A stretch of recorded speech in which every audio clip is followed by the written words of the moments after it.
নারায়ণগঞ্জের রূপগঞ্জ উপজেলার গোলাকান্দাইল ইউনিয়নের সিংলাবো গ্রামের গৃহবধূ হাফসা আক্তার কাকুলি হত্যা মামলার আসামিদের গ্রেফতারের দাবিতে মানববন্ধন ও বিক্ষোভ মিছিল করেছে এলাকাবাসী। শনিবার ঢাকা রূপসী কাঞ্চন সড়কের মুড়াপাড়া বাজার এলাকায় নারী পুরুষ সহ এলাকাবাসী এ কর্মসূচি পালন করে।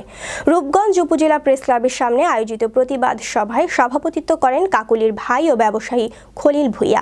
সভায় বক্তব্য রাখেন নিহত গৃহবধূ কাকুলির পিতা ও মামলার বাদী ইসমাইল মিয়া মামুন, ভাই শহীদ মিয়া, মামা মুজিবুর রহমান, বোন উম্মে হানি, বোন জামাই অ্যাডভোকেট শফিকুল ইসলাম সুমন, ভুলতা ইউনিয়ন ছাত্রলীগের সভাপতি ওমর ফারুক ভূঁইয়া, আক্তার হোসেন, সাদেক আলী প্রমুখ।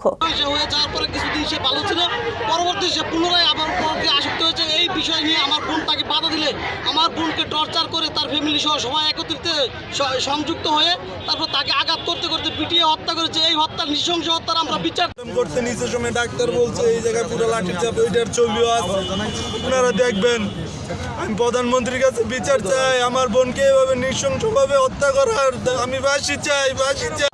কথা হলো কাকলি নির্মলভাবে গনি, তার ছেলে শাকিল হলো কাকলির স্বামী মারছে, মারিয়া তারপরে হাসপাতালে নাম করে খবর দিয়েছে, কিন্তু নৃশংসভাবে হত্যা করছে আমার বোনের।